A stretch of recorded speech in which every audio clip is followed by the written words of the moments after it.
Bismillahirrahmanirrahim. Assalamualaikum warahmatullahi wabarakatuh. Waalaikumsalam warahmatullahi wabarakatuh. Kita datang lagi di Ngobrak. Ngobrolin agama. Nah, kali ini ngebahasnya agak sedikit beda dari sebelumnya. Ini kan masalah kesehatan. Kita mau ngebahas agak beda sedikit ke kesehatan karena kebanyakan sekarang itu yang terjadi adalah kalau kita misalkan sakit atau kita mau butuh berobat atau menyembuhkan suatu penyakit, kebanyakan kepikirannya bener nggak sih langsung gua mesti ke puskesmas nih, gua mesti ke rumah sakit atau gua mesti ke dokter, ke klinik gitu kan, gua mesti minum obat ABC segala macam gitu kan. Padahal mah sebenarnya harusnya nggak langsung begitu, seharusnya gitu kan. Kalau misalkan sebagai seorang muslim gitu kan, harusnya kan kita lebih mendahulukan kepada Allah ya, benar nggak sih gitu kan. Nah, kalau dari lu sendiri, Dit, gimana biasanya? Kalau lu gimana?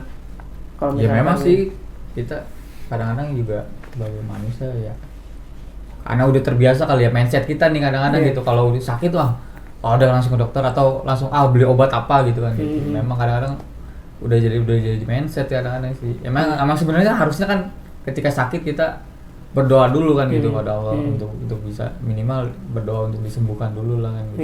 Lalu kalau udah misalnya nggak ada kemajuan ya barulah kita bisa ke dokter kan, ya gitu kan. Ya, emang kalau gue sih biasanya begitu. Memang begitu ya pemahamannya gitu kan ya. Ya itu makanya sebenarnya yang benar itu yang udah seperti yang diajarkan dalam Quran gitu kan. Karena ada ayat bunyinya wa nunazzilu minal Qur'ani ma huwa shifaa'u gitu kan. Nah, itu jadi Quran itu sebagai obat. Gitu kan. Jadi makanya sebagai seorang muslim makanya kita harus mendahulukan cara yang udah diajarkan melalui Quran dan hadis gitu kan. Kalau berdasarkan Quran itu sifat. Cuma kan kita suka bingung nih, Quran sebagai obat. Gimana? Apa dibacain? Kira-kira apa itu? Apa dibacain? apa? Ya, karena gini sih sebelum sejauh itu gue mau bilang lagi nih, kadang kebanyakan dari kita ketika kita sakit pertama misalnya datang tiba-tiba bangun flu gitu kan, kita bangun nih pilek gitu kan, yang pertama kita pikirin bukan flu itu datangnya dari siapa gitu kan. Sedangkan kita sakit sehat itu semua kan nikmat dari Allah kan gitu kan. Kita flu, gue beli ini deh, beli Panadol gitu kan, beli apalah gitu, beli obat itu, udah minum udah besok sembuh gitu. Padahal kalaupun kita ke dokter pun nggak ada.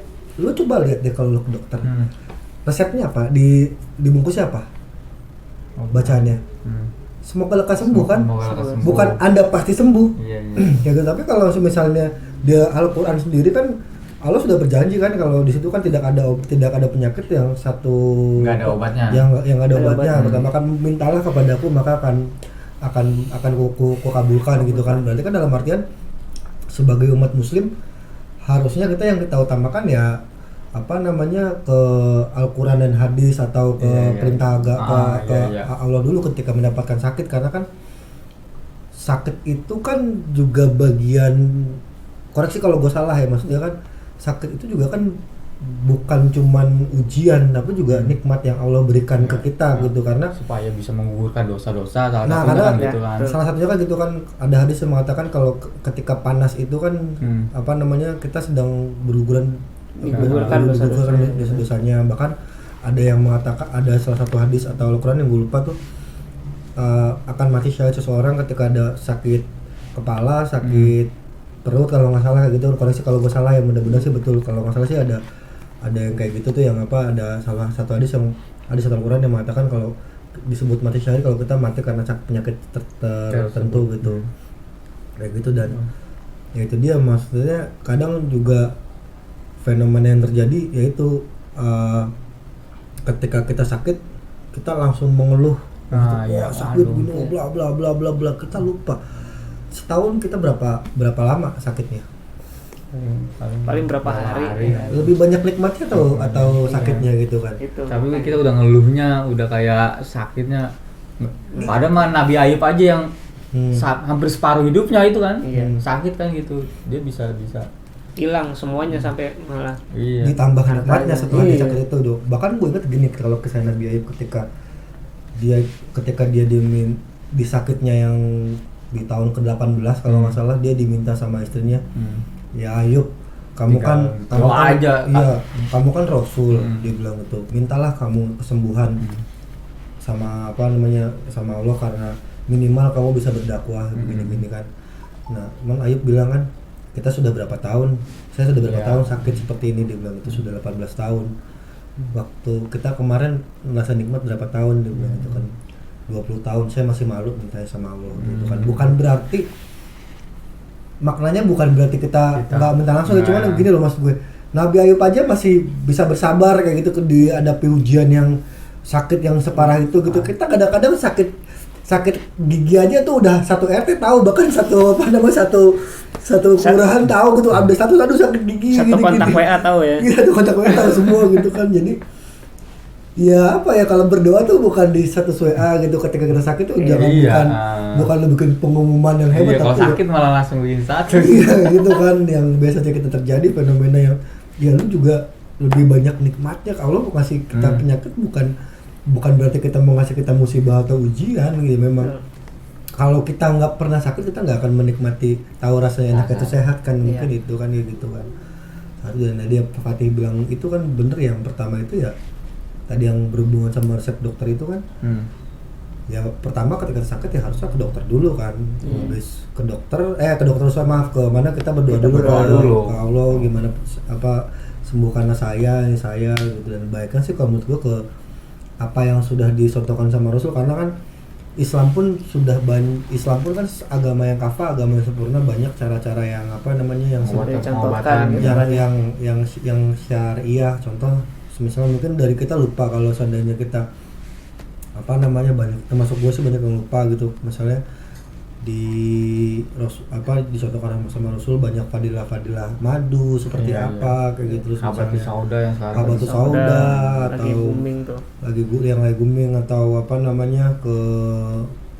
namanya bekam, terus apa namanya besi yang dipanaskan gitu. Mungkin kita lupa Cuma dengan begitu, disarankan. padahal itu salah satu, harusnya kita sebagai muslim lebih ikhtiar utamanya ya. ke Situ sana dulu. dulu. Setelah itu baru, memang kan ikhtiar kan boleh kemana aja boleh, setelah itu nggak bisa baru ke dokter dulu gitu. Gimana menurut pendapat lu Teh? Ya, kalau menurut pendapat gue ya kurang ya bener sih menurut lo gitu kan. Tapi juga sebelum itu juga kita mesti kita pasti sering dengar makan mesti tangan kanan, tidur harus madep kanan. Itu semuanya punya manfaatnya, dan itu kan ajaran Islam gitu kan, itu yang disunahkan. Nah itu hal-hal yang ngebantu untuk menyembuhkan dan penyakit dan menghindarkan dari berbagai penyakit gitu kan. Ya kayak kita biasa kalau misalkan makan juga kan, itu juga tuntunannya juga. Itu kebiasaan yang dicontohkan oleh Rasulullah SAW gitu kan. Nah untuk pengobatannya juga udah ada yang contohkan, seperti itu apa-apa aja, terus konsumsinya apa-apa aja yang sehat gitu kan, udah banyak udah dicontohin. Nah salah satu caranya kan yang gue tahu kan ada bekam, terus ada apa namanya yang dari hidung tuh, Ada gurah gitu kan, ada masuk pengobatan syariah yang syariah kan ada. Nah kalau kebetulan kan lu kan juga bisa kan dikasih apa namanya, dikasih kelebihan apa namanya sebagai terapis ikan bekam itu kan. Kenapa sih lu memilih apa namanya menggeluti dunia bekam itu, maksud gue? Nah, pertama karena kesehatan itu nggak ada habisnya dan sangat diperlukan oleh semua orang, gitu kan. Itu sangat diperlukan dan ya sebenarnya hak semua orang kesehatan. Terus bekam ini juga satu hal yang dianjurkan oleh Nabi gitu. Gitu. Jadi ya memang sangat diperlukan. Bahkan ada suatu hadis itu dianjurkan agar suatu daerah itu punya orang yang bisa bekam gitu kan. Gitu kan. Tapi memang hadisnya ini mungkin masih belum masih perdebatan lah istilahnya gitu kan. Nah, tapi di luar dari itu juga ya sebenarnya bekam itu banyak manfaatnya. Baru mau nanya Manfaatnya. fungsi atau manfaat bekam itu ya, bekam itu gitu ya. sebenarnya apa? Manfaatnya bekam ini kan karena dia kalau bekam yang diambil darahnya Darahnya. gitu kan, bekam itu bisa melancarkan peredaran darah Oh. gitu kan, yang tensinya tinggi bisa jadi normal lagi Oh. gitu kan. Ya banyak yang untuk menurunkan tingkat kolesterol gitu kan, macam-macam sih sebenarnya. Penguatan darah kotor itu. Iya, jadi ngeluarin darah dari punggung. Nah, kenapa bekam di punggung Punggung, gitu ya. kan? Karena kan di punggung ini kan pusat saraf. Pusat sarafnya ada di punggung gitu kan. Semua di punggung. Nah, kalau punggung kita ini jalur darahnya nggak lancar atau terlalu gemuk atau gimana, ya jadinya aliran saraf atau respon dari pusat saraf ke si organ atau si selnya jadi kurang gitu. Karena dibekam jadinya lebih lancar, makanya biasanya kalau yang udah pernah dibekam badannya terasa enteng gitu. ya kan? Terus gue pernah lihat tuh ada orang yang dipala yang dibekam tuh Dugu-dugu gitu. dugu Iya. gimana aja? Ya itu memang juga salah satu ya titik yang dianjurkan dan dicontohkan oleh Nabi. Palanya gini kan di sini kan, iya itu. Jadi ini pertanyaan gue gini, bekam itu sebetulnya untuk mengobati atau menjaga kesehatan, Ya, mencegah lagi, Mencegah lah istilahnya. mencegah dari Penyakit. gitu. Bisa dua-duanya. Untuk perawatan, yang maksud perawatan tadi kan, Iya. perawatan tubuh ya. Iya. Perawatan tubuh sama pengobatan juga bisa. Nah kalau perawatan itu maksudnya lebih ke arah biasanya kan untuk menjaga tensi atau apa Iya. secara khusus gitu. Mhm. Untuk yang perawatan itu apa? Perawatan itu lebih ke Perawatan itu gitu. lebih untuk ngejaga supaya darahnya itu kalau Lancar. misalkan lancar Hmm. gitu kan. Terus juga kenapa salah satunya bekam kebanyakan salah satu titiknya di sini di Sini, pas pas. agak tengkuk situ. Hmm. Di sini titiknya paling sering ada penyumbatan darah, makanya di sini supaya lancar makanya dibekam gitu kan. Makanya perawatan, Kalau untuk yang pengobatan biasanya tuh bekam tuh biasanya lebih apa ya bahasanya, lebih spesifik untuk mengobati apa gitu maksudnya. Biasanya ketika Ya, kita kalau- sakit apa gitu maksudnya. kalau misalkan kolesterol tinggi Masalah tinggi. itu jadi Itu bisa bisa turun. langsung itu. Tapi sekali memang turun, tapi nanti kalau dia gaya hidup sama pola makannya lagi. kacau, Itu ya. naik lagi. Kita asam urat gitu kan. Nah kalau biasanya tuh kalau bekam itu idealnya atau untuk menjaga kesehatan itu idealnya berapa? Sebulan sekali itu kalau buat perawatan ya. Hmm. Ya untuk itu juga bisa lebih paling kecil jaraknya itu Sebulan kali. dua minggu sekali, Oh, paling cepat gitu kan. Cuma yang disarankan sebulan sekali cukup sih sebenarnya. Kalau dari pengalaman lu selama ini menterapi namanya ya, menterapi orang itu apa pengalaman maksudnya gini loh, yang pengalaman orang dari yang tadinya begini jadi begini gitu, ada pernah kayak gitu nggak? Yang pernah gue alamin sih, yang gue pernah terapi tuh belum pernah sampai yang penyakitnya parah banget enggak. Tapi ada satu testimoni dia yang tadinya katanya matanya sebelah agak rabun, habis dibekam lebih terang. Agak Itu setelah berapa kali dibekam? Sekali dibekam. Langsung. Iya. Karena memang ada salah satu hadisnya dia mencerahkan mata memang. Gitu. Nah tapi kalau gue begini berpendapat gini sih, ini terlepas dari tadi kita ngomong bekam maksudnya gitu ya. Ya masih ada hubungannya juga sih maksud gue. Ketika kita melakukan sunnah itu kan apa yang dilakukan Rasul kan? Rasul ya sunnah. Betul nggak? Iya. Nah apa yang kalau ya kontrol apa yang kita kalau sunnah itu kalau kita jalankan kita kan dapat pahala kan. Jadi kalau menurut gue nih kalau misalnya kita bekam itu kita dapat dua manfaat.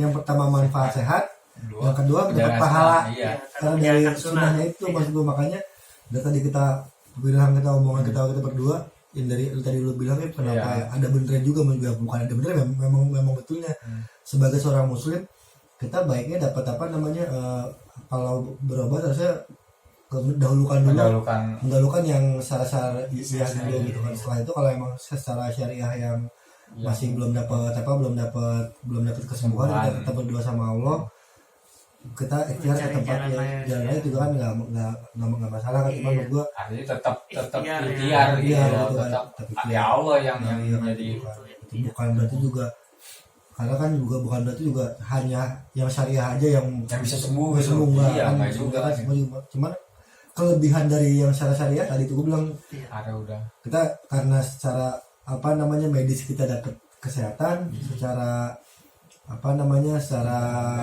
ini kita dapat apa, pahala menjalankan sunnah Rasul. Iya. Gitu dia.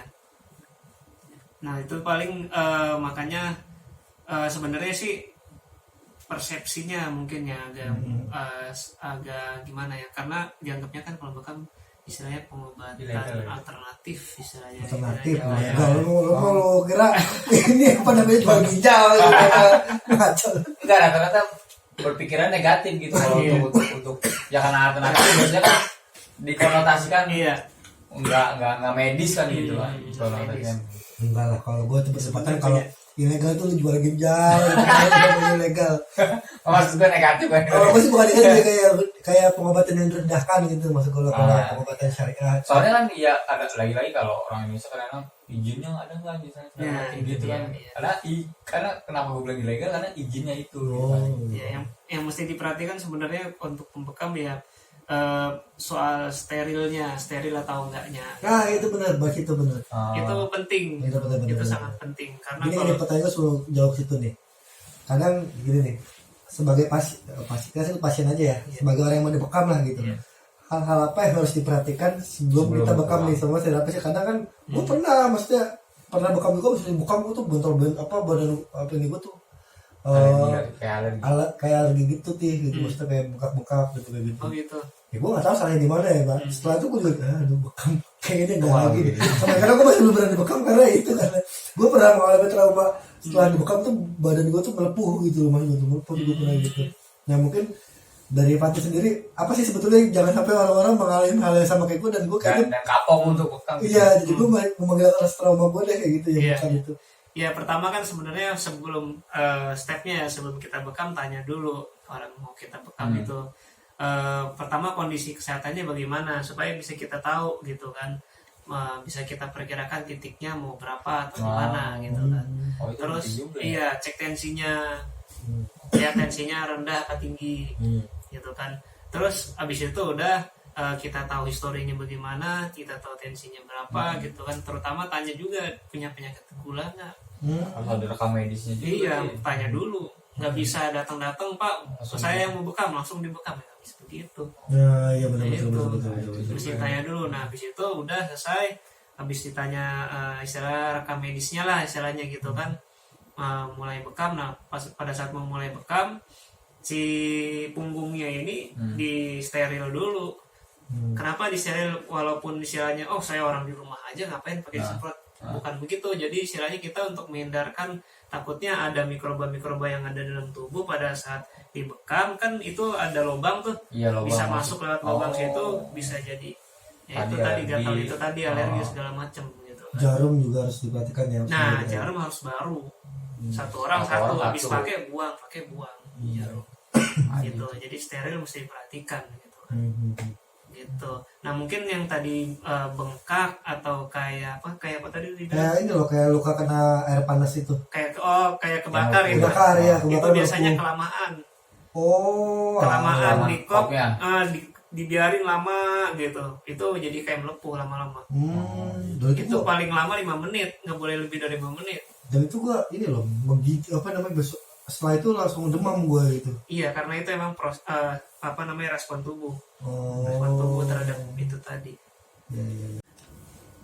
Nah jadi gitu tadi kalau kita dengerin obrolan tadi ya gitu, bahwasanya kalau memang kita di kasih sakit atau di jenazah sakit ya, kita balik lagi ke Allah ya, karena ya sakit itu kan datangnya dari Allah gitu, karena terus juga ya Allah juga yang bakal menyembuhkan gitu. Jadi kalau kita sakit ya ikhtiarnya ya pertama kita doa dulu ke Allah gitu kan. Terus juga ya mengutamakan pengobatan atau cara-cara yang secara syar'i lah gitu kan. Rasul juga pernah mencontohkan gitu cara syar'i dengan bekam tadi kan. Terus juga obat-obat atau makan-makanan yang Rasulullah juga pernah sebutkan kayak madu, susu segala macam gitu. Nah baru kalau memang udah nggak kunjung sembuh ya barulah kita ikhtiar ke dokter ataupun yang lain. Intinya mah ketika diuji dengan sakit atau ini ya jadi bahan kita untuk muhasabah, dan itu sebagai media untuk kita menggugurkan dosa juga kan gitu dengan sakit. Intinya mah ya selalu tauhid kita kepada Allah itu jangan sampai ya. Saya kira itu aja untuk obrolan kali ini. Kurang lebihnya kami mohon maaf, kesalahan datangnya dari semua dan kelebihan datangnya dari Allah. Semoga bermanfaat. Wassalamualaikum warahmatullahi wabarakatuh.